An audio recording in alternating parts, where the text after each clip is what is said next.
तुम मेरे समाज के लोगों को कहना कि मेरे बाद इस कारवां को किसी भी तरीके से आगे लेकर जाएं, और अगर आगे ना ले जा पाए तो कम से कम इसे यहीं छोड़ दे, इसको पीछे ना जाने देना। फिर उन्होंने कहा, रत्तू रात काफी हो गई, अब तुम जाओ। रत्तू ने उनके सिरहाने पर तकिया रखा, उनके पैरों को ऊपर किया और उनके सर को तकिए पर रखा। लेकिन अगले दिन डॉक्टर बाबा साहब अम्बेडकर नहीं थे।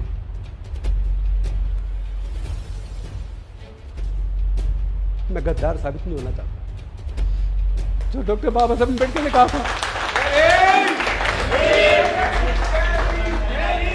राजेंद्र भाई आगे बढ़ो, हर तरह के साथ राजेंद्र भाई आप आगे बढ़ो, किसी भी तरह की कोई वो नहीं, पूरा देश आपके साथ खड़ा है।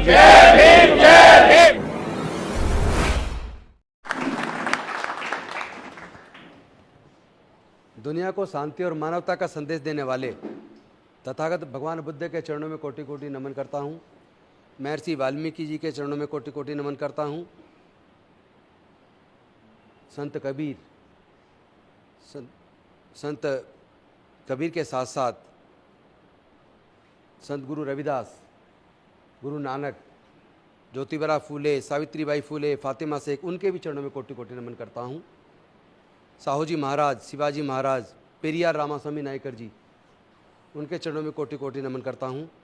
डॉक्टर बाबा साहेब अम्बेडकर, माता रमाबाई जी, उनके भी चरणों में कोटि कोटि नमन करता हूँ। पेरियार ललई सिंह यादव जी, रामस्वरूप वर्मा जी, जगदेव बाबू कुशवाहा जी, कर्पूरी ठाकुर जी, उनके भी चरणों में कोटि कोटि नमन करता हूँ। मानवर कांसीराम साहब के चरणों में कोटि कोटि नमन करते हुए मैं आप सबको क्रांतिकारी जय भीम करता हूँ, विनम्र नमो बुद्धाय करता हूँ। जो आज हमारे साथी आए हैं, भीम आर्मी से, आज़ाद समाज पार्टी से, या बैंक की एसोसिएशन से, LIC से, अब जितने साथी आए, मैं सबसे पहले तो आप सबका आभार व्यक्त करता हूँ। साथ ही साथ मैं सिर्फ एक बात कहना चाहता हूँ कि भारत के इतिहास को अगर हम पढ़ें तो भारत के इतिहास को पढ़ के इतना तो समझ आ गया कि दुनिया को 550 साल पहले केवल सिख धर्म मिला है। उससे पहले सिख धर्म नहीं था। दुनिया को लगभग 1400 साल पहले इस्लाम मिला है। दुनिया को लगभग 2000 साल पहले ईसाई धर्म मिला है। उससे पहले उसे ईसाई धर्म भी नहीं था। दुनिया को लगभग 2550 साल पहले बौद्ध धर्म मिला है। 2500 साल पहले जैन धर्म मिला है। उससे पहले तो बौद्ध और जैन धर्म भी नहीं था। दुनिया को लगभग 3500 साल पहले सनातन धर्म मिला है। उससे पहले सनातन धर्म भी नहीं था। लेकिन इंसान था। इससे यह तो साबित होता है कि कुदरत ने सबको इंसान पैदा किया है। जाति और धर्म अलग अलग खंड काल में लोगों ने आवश्यकता के हिसाब से बनाए। और दूसरी बात, पूरे दुनिया के अंदर जातियां नहीं है। अमेरिका में जाति नहीं है, जापान में जाति नहीं है, चाइना में जाति नहीं है, फ्रांस में जाति नहीं है, जर्मनी में जाति नहीं है, इंग्लैंड में जाति नहीं है, इटली में जाति नहीं है, ऑस्ट्रेलिया में जाति नहीं है, न्यूजीलैंड में जाति नहीं है, कोरिया में जाति नहीं है, चाइना में जाति नहीं है। जब पूरी दुनिया में जाति नहीं है तो केवल भारत में जाति क्यों है? या भारत के सब कॉन्टिनेंट में जहां जाके भारत के लोग बस गए, जातिवादी लोग, केवल वहां जाति है। इसका मतलब जाति कुदरत ने नहीं बनाई। तो यहां सवाल पैदा होता है जाति किसने बनाई, और दूसरा सवाल पैदा होता है जाति बनने से फायदा किसको हुआ और जाति के बनने से नुकसान किसको हुआ। अगर हमने इस अंतर को नहीं समझा, क्योंकि यह लड़ाई विचारधारा की, ध्यान रखना, यह लड़ाई राजेंद्र गौतम की नहीं है, यह लड़ाई मंत्री MP MLA बनने की नहीं है, यह लड़ाई हमारे समाज के बहन बेटियों की इज्जत आबरू को बचाने की है। यह लड़ाई हमारे समाज के हक अधिकार की है। आए दिन जिस तरह हत्याएं हो रही है, मूंछ रखने पर हत्या हो रही है, घड़ा छूने पर हत्या हो रही है, मंदिर में घुसने पर हत्या हो रही है, मूर्ति छूने पर हत्या हो रही है, घोड़ी खरीदने पर हत्या हो रही है। मैं पूछना चाहता हूं, क्या हम हिंदू नहीं है? आप अगर हम हिंदू मान रहे हैं, मैं तो मानता हूं हिंदू नहीं है, हम तो इंसान हैं। मानवता दुनिया का सबसे बड़ा धर्म है।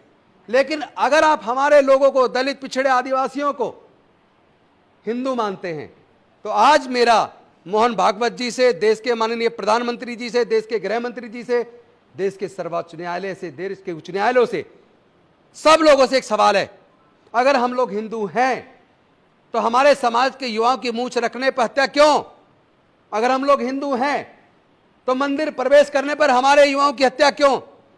अगर हम लोग हिंदू हैं तो भगवान की मूर्ति छू लेने पर हमारे लोगों की हत्या क्यों? अगर हम हिंदू हैं तो घड़ा छूने पर हमारे लोगों की हत्या क्यों? अगर हम हिंदू हैं तो हमारी बहन बेटियों की इज्जत लूटकर उनकी हत्या क्यों? और जब उनके न्याय की हक की लड़ाई को हम लड़ते हैं तो केवल दलित, पिछड़े, आदिवासी, अल्पसंख्यक समाज के लोग लड़ते हैं। जो लोग बार बार हिंदू का राग लाप रहे हैं, जब हमारे साथ जुल्म होता है हम उसके खिलाफ बोलते हैं तो तुम लोग कहां चले जाते हो? तुम लोग हमारी लड़ाई में शामिल क्यों नहीं होते? हमारे साथ खड़े होकर हमारी न्याय की लड़ाई को उठाते क्यों नहीं हो? इसलिए नहीं उठाते क्योंकि तुम अलग हो और हम अलग हैं। तुम हमको अलग मानते हो, यह झूठ चलेगा नहीं। ये मैं आप सबको धन्यवाद करूंगा, आप जो मेहनत कर रहे हैं ना युवा, आप सब लोग अपनी जवानी जलाकर, मैं जानता हूं कि सबका घर परिवार है, सबको इनकम की जरूरत है, कमाई की जरूरत है। घर तो पैसे से चलेगा, जुबान चलाने से नहीं चलेगा। लेकिन मैं आप सबको सैल्यूट करता हूं, भीम आर्मी के साथियों को सैल्यूट करता हूं, मिशन जय भीम के साथियों को सैल्यूट करता हूं, समता सिंह दल के साथियों को सैल्यूट करता हूं, तमाम संगठनों के साथियों को सैल्यूट करता हूं। आप लोग जो अपने घर से निकल के आ रहे हैं ना, अपनी जवानी को जला रहे हैं, सिर्फ इसलिए चूंकि आपको समाज का दर्द है। आप डॉक्टर बाबा साहब अंबेडकर जी के सामने गद्दार साबित नहीं होना चाहते, क्योंकि मुझे वो बात याद आती है 5 दिसंबर की। डॉक्टर बाबा साहब अंबेडकर जी के साथ नानक चंद्र रत्तू रहते थे, उनके सेवक थे। 5 अक्टूबर की रात को 10 बजे डॉक्टर बाबा साहब अंबेडकर से उन्होंने पूछा, नानक चंद्र रत्तू जी ने, कि बाबा साहब आप इतने दुखी क्यों महसूस कर रहे हो? अच्छा नहीं लग रहा, ऐसा लग रहा आप बहुत दुखी हो। तो डॉक्टर बाबा साहब अंबेडकर जी ने नानक चंद्र रत्तू से कहा कि ये रत्तू, मुझे ऐसा प्रतीत होता है जैसे कि मैं सालों से सोया ही नहीं हूं, मेरा मन बेहद दुखी है, मेरा शरीर मेरा साथ नहीं दे रहा है, मुझे नहीं पता मैं कितने दिन और जिंदा रहूं। लेकिन दिल में जो तकलीफ है वो इस बात को लेकर है कि मैं बड़े तकलीफ के साथ, बड़े दुखों के साथ इस कारवा को यहां तक लेकर आया, और अब पता नहीं मेरा क्या हो। मैंने हजारों साल की गुलामी तोड़ने के लिए अपने 4-4 बच्चों को गंवाया, जवानी में अपनी पत्नी को खो दिया, लेकिन उसके बावजूद भी मैं सिर्फ इसलिए लड़ा क्योंकि मेरे समाज के लोग पढ़ लिख कर आगे बढ़ेंगे, और वो सब मिलकर जब समाज की लड़ाई को लड़ेंगे तो भारत से छुआछूत खत्म होगा, भारत से जाति के आधार पर होने वाला उत्पीड़न खत्म होगा। अरे तू, मेरा तो पता नहीं मैं कितने दिन जिंदा रहूं, लेकिन तुम मेरे समाज के लोगों को बोलना, इस कारवा को मैं बड़े तकलीफ से, बड़े दुखों के साथ यहां तक लेकर आया। हालांकि ये बात 18 मार्च 1956 को उन्होंने चक्की पाट बौद्ध विहार पर आगरा के अंदर भी कही थी। उन्होंने कहा था मुझे मेरे पढ़े लिखे समाज के लोगों ने धोखा दिया, और वहां ये सारी बात उन्होंने दोहराई थी। फिर उन्होंने रत्तू को कहा कि मेरे लोगों को बोलना कि मैं इस कारवा को बड़ी मुसीबत से यहां तक खींच के लाया, इसमें बड़ा कष्ट झेला है, बड़ा विरोध झेला है। तुम मेरे समाज के लोगों को कहना कि मेरे बाद इस कारवा को किसी भी तरीके से आगे लेकर जाएं, और अगर आगे ना ले जा पाए तो कम से कम इसे यहीं छोड़ दे, इसको पीछे ना जाने देना। फिर उन्होंने कहा, रत्तू रात काफी हो गई, अब तुम जाओ। रत्तू ने उनके सिरहाने पर तकिया रखा, उनके पैरों को ऊपर किया और उनके सर को तकिए पर रखा। लेकिन अगले दिन डॉक्टर बाबा साहब अम्बेडकर नहीं थे।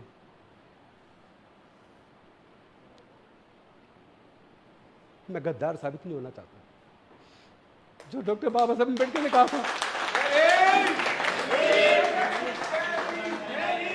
राजेंद्र भाई आगे बढ़ो, हर तरह के साथ हैं, राजेंद्र भाई आप आगे बढ़ो, किसी भी तरह की कोई वो नहीं, पूरा देश आपके साथ खड़ा है। जय भीम, जय भीम, जय जय जय जय जय भीम, जय भीम, जय भीम। मैं डॉक्टर बाबा साहब अम्बेडकर की नजरों में गिरना नहीं चाहता।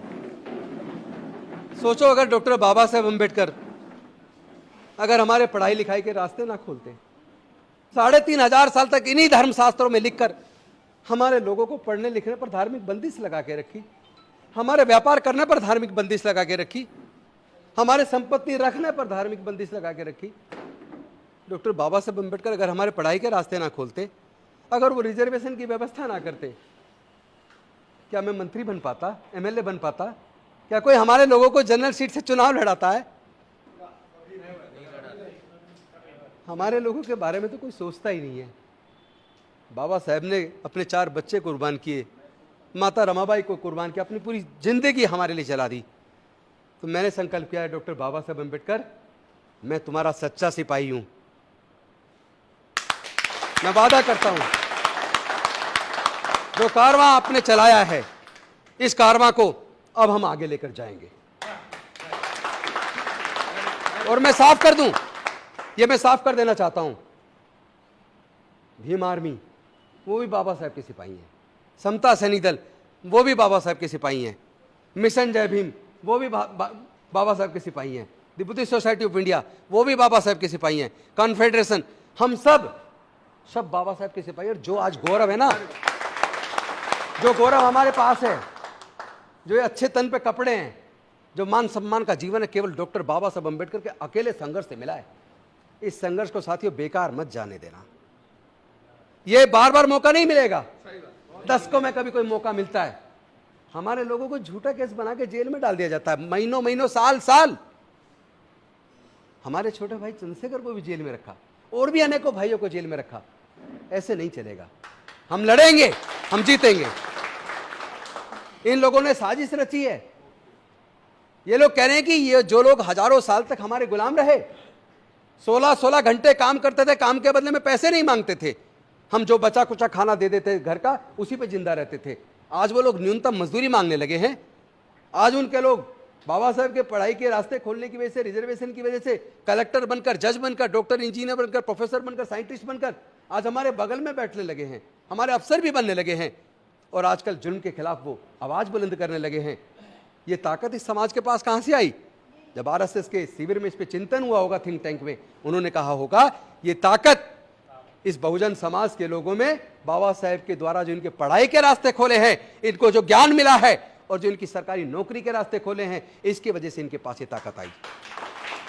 तभी उन्होंने षड्यंत्र किया कि इनकी पढ़ाई को फिर से छीन लो, इनकी सरकारी नौकरियों को फिर से छीन लो। तो सवाल यह था कि डॉक्टर बाबा साहब अम्बेडकर बहुत बड़ा हथियार देकर गए हैं। आज प्रजातंत्र के अंदर चुनाव होता है, चुनाव में वोट चाहिए, वोट तो सारी इनके पास है, हम तो केवल 12% हैं, ये लोग 88% हैं। फिर वोट, इस वोट के चलते हम कैसे ये सारा कर पाएंगे? लेकिन वो इतने छल कपटी और षड्यंत्रकारी हैं, इतने षड्यंत्रकारी हैं। उन्होंने हिरण्याकश्यप के साथ षड्यंत्र किया, उन्होंने हमारे महान सम्राट राजा बलि के साथ षड्यंत्र किया, उन्होंने शंभुक ऋषि का वध किया, उन्होंने एकलव्य का अंगूठा काटा, और भी कट रहे अंगूठे, और कटेंगे आगे भी। ये सिलसिला अंगूठे कटने का चलता रहेगा। लेकिन अंगूठे कटने से डरना नहीं है, हम लोग डरने वाले नहीं हैं। मैं उन लोगों को कह देना चाहता हूं, जो आरएसएस के लोग या जो भारतीय जनता पार्टी के लोग या उनके समर्थक जो सोशल मीडिया पे मुझे धमकी दे रहे हैं जान से मारने की, मेरे फोन पे मुझे जान से मारने की धमकी दे रहे हैं, ट्विटर पे, फेसबुक पे गालियां दे रहे हैं, मैं उनको एक बात कह देना चाहता हूं, तुम राजेंद्र गौतम को मार सकते हो, राजेंद्र गौतम एक व्यक्ति है सिर्फ, लेकिन अंबेडकरवादी विचारधारा में करोड़ों लोग हैं। किस किस को मारोगे? किस किस को मारोगे तुम? या तो तुम तय कर लो तुम्हें जातिवाद छोड़ना होगा। अगर तुमने जातिवाद नहीं छोड़ा, पूरा भारत बौद्धमय बन के रहेगा, कोई रोक नहीं सकता।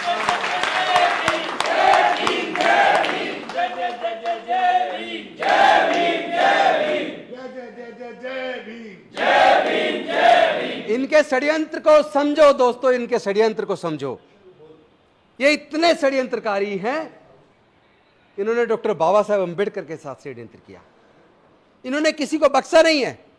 ज्योतिबा फूले के साथ षड्यंत्र किया, माता रमाबाई के साथ षड्यंत्र किया, सावित्रीबाई फूले के साथ षड्यंत्र किया, इन्होंने बख्शा किसको है?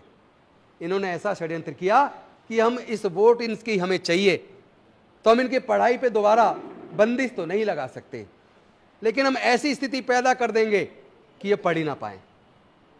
इन्होंने जानबूझकर सरकारी शिक्षा के स्तर को बर्बाद करके देश के सारे सरकारी स्कूलों को बर्बाद कर दिया, और प्राइवेट स्कूल, प्राइवेट कॉलेज खोल दिए, जिसमें साल का खर्चा लाखों रुपए है, और हमारे समाज के 99% लोग वो लाखों रुपए साल का खर्चा उठा नहीं सकते। तो उन्होंने षड्यंत्र से हमारे लोगों से एजुकेशन छीन ली है, आप मानो या मत मानो। मुट्ठी भर लोग, 1% लोग नौकरी में आ गए या व्यापार में आ गए, जो अपने बच्चों की लाखों रुपए साल का खर्चा उठा सकते हैं। बाकी 99% हमारे समाज के लोगों का क्या होगा? देश में सरकारी नौकरियां तो 44 लाख हैं, उस 44 लाख में ज्यादा से ज्यादा 8-9 लाख नौकरी हमारे SC ST लोगों को मिल सकती हैं, 12-15 लाख मिल सकती है SC ST OBC को। बाकी लोग कहां जाएंगे? हमारे करोड़ों लोग, वो उनको तो नौकरी नहीं मिलेगी ना। तो साथियों, एक तरफ इन्होंने एजुकेशन छीनी है, साजिश के तहत छीनी है। अब तो इस बात के लिए लड़ना पड़ेगा, जो सरकारें हमारे लोगों की पढ़ाई का खर्चा ना उठा पाए, सरकारी खर्चे पर क्वालिटी एजुकेशन ना दे पाए, ऐसी सरकारों को हम निस्तानाबूद कर देंगे। और दूसरी बात, ये जो सरकारी उपक्रम बेच रहे हैं, चाहे इंडियन रेलवेज बेच दिया, चाहे एयरपोर्ट बेच दिए, चाहे एयर इंडिया बेच दिया, चाहे LIC बेच दिया, चाहे देश के बैंक बेच दिए, पेट्रोलियम कंपनियां बेच दी, गैस की कंपनियां बेच दी, बाल को बेच दिया, नाल को बेच दिया, ITDs के होटल बेच दिए, और तमाम तरह की सरकार के उपक्रम बेच दिए जहां हमें नौकरी मिलती थी। जो प्राइवेटाइज हो गया वहां तो नौकरी मिलेगी नहीं। 5th पे कमीशन में भारत की इसी सरकार ने, आपको याद होगा, 4th क्लास एम्प्लॉयमेंट को बैन करके ठेकेदारी पर थला दी। ठेके पे हमारा आदमी जान गंवा रहा है, 5-6 हजार रुपया, 7 हजार रुपया, इससे घर चल जाएगा क्या? कौन है वो लोग? कौन है वो लोग जिन्होंने ठेकेदारी प्रथा लागू करके हमारे लोगों से सरकारी नौकरी को छीन लिया? कौन है वो लोग जिन्होंने देश के सारे संसाधनों को बेच दिया? अगर हमने इस बात को आइडेंटिफाई नहीं किया, अगर हम धर्म के नाम पर अंधे होकर इन लोगों को जिताते रहे, तो यकीन मानना हमारी आने वाली संतानें ज्यादा से ज्यादा 15 से 20 साल में दोबारा गुलाम होने वाली है। मैं पूछना चाहता हूं, क्या आपको दोबारा गुलामी स्वीकार है? क्या आप अपने बच्चों को गुलाम देखना चाहते हो? नहीं देखना चाहते तो इस लड़ाई को लड़ना होगा, ईमानदारी से लड़ना होगा। लेकिन ये विचारधारा की लड़ाई है, ये भावुकता से नहीं लड़ी जा सकती। इसको बुद्धि और विवेक से सोच समझकर, बहुत ही शालीनता के साथ विचार विमर्श करके एक रणनीति बनाकर लड़ना होगा। ये ध्यान रखिएगा, हम इस लड़ाई को हार रहे तो इसका सबसे बड़ा एक कारण है, उन्होंने हमें हजारों जाति में बांटा, आज हम अपनी मर्जी से हजारों जाति में बटे हुए हैं। अरे जब हमारा खून एक है तो क्या आपस में रोटी बेटी का रिश्ता करने में शर्म आती है? डूब के मर जाओ, अगर तुम जाति खत्म नहीं कर सकते तो गुलाम बनने के लिए तैयार हो जाओ। अगर गुलामी स्वीकार नहीं है तो जातियों को तोड़ो, जातियों को छोड़ो, समाज को जोड़ो। अगर आप अपनी अपनी जाति को महान बताओगे और जातियों को जिंदा रखोगे, जातियों में बटे रहोगे, तो आप यकीन करना हमारी हार निश्चित, हम जीत नहीं पाएंगे।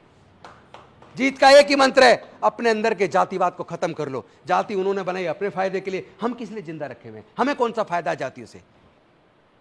जाति खत्म करनी होगी। समाज जोड़ो। तो साथियों, मैं अंत में आप सबका धन्यवाद करते हुए एक निवेदन करना चाहता हूं। हम लोग बड़े शांतिपूर्वक तरीके से, क्योंकि हम लोग डॉक्टर बाबा साहब अम्बेडकर के बच्चे हैं, हम डॉक्टर बाबा साहब अम्बेडकर के बनाए संविधान में हमारी आस्था है और बहुत गहरी आस्था है। देश की कानून को हम मानते हैं, कानून व्यवस्था में हमारी आस्था है। हम लोगों ने कभी किसी का हक नहीं मारा, हम लोगों ने कभी किसी पे हमला भी नहीं किया, हम लोगों ने कभी किसी की भावनाओं को ठेस भी नहीं पहुंचाई, वो अलग बात है। हम तो हजारों साल से हमारी भावना आहत हो रही है, कोई नहीं बोल रहा। ना कोर्ट हमारी तरफ देखती है, ना सरकारें हमारी तरफ देखती हैं, ना कोई बड़े देश के नेता हमारे मुद्दों पे बोलते हैं। हमारी लड़ाई तो हमें ही लड़नी पड़ती है और हमें ही लड़नी पड़ेगी। भविष्य में भी ध्यान रखना, हम केवल एक ही तरीके से जीत सकते हैं, एक ही मंत्र है, अपने बीच के इस जातिवाद को खत्म करके एक ऐसे समाज का निर्माण करें, जाति छोड़ो समाज जोड़ो। बौद्ध धर्म की क्या पहचान? मानव मानव एक समान। और लास्ट में एक बात और कह दूं, मुझे कोई पूरे दुनिया के अंदर एक एग्जाम्पल दिखा दो, केवल एक, मैं अपनी गर्दन काट के आपके हाथ में दे दूंगा।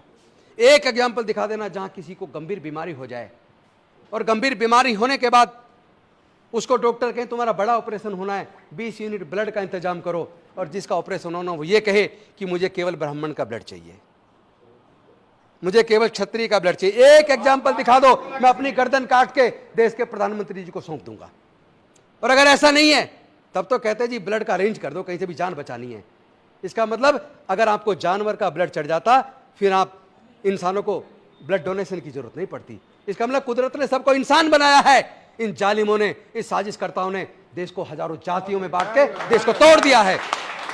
ये लोग देश को तोड़ना चाहते हैं, धर्म के नाम पर, जाति के नाम पर उन्माद पैदा कर रहे हैं, यही लोग हैं।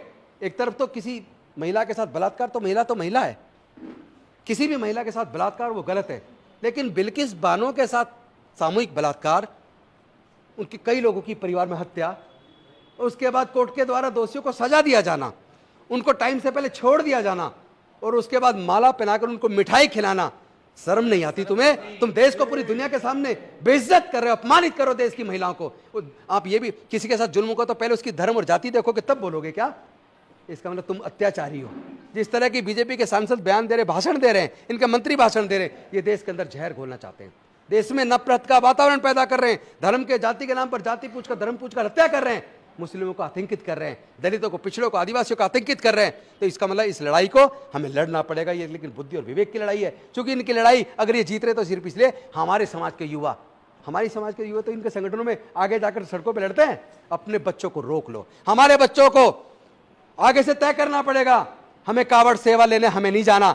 जिनके घरों में अपार पैसा वो जाए ना, बताइए ना, क्या उनके परिवारों के बच्चे जाते हैं क्या?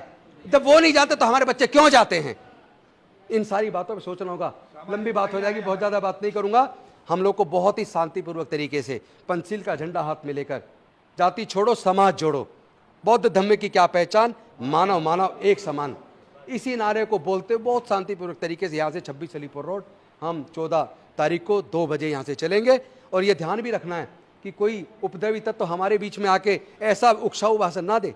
अगर देता दिखे तो समझ लेना किसी आरएसएस ने भेजा है। ऐसे आदमी को तुरंत पुलिस के हवाले करना है, छोड़ना नहीं है। बहुत ही सादगीपूर्ण तरीके से, शांति से हमें यहाँ से चलना, चूंकि ये लड़ाई विचारधारा की है। एक तरफ अम्बेडकरवाद है, एक तरफ मनुवाद है। अब तय करना पूरे देश के लोगों को, उनको अम्बेडकरवाद चाहिए या उनको मनुवाद चाहिए, उनको शांति चाहिए या उनको अशांति चाहिए, उनको इंसानियत चाहिए या उनको हैवानियत चाहिए, उनको मानवता चाहिए या उनको दानवता चाहिए, उनको न्याय चाहिए या उनको अज्ञान चाहिए या उनको अन्याय चाहिए।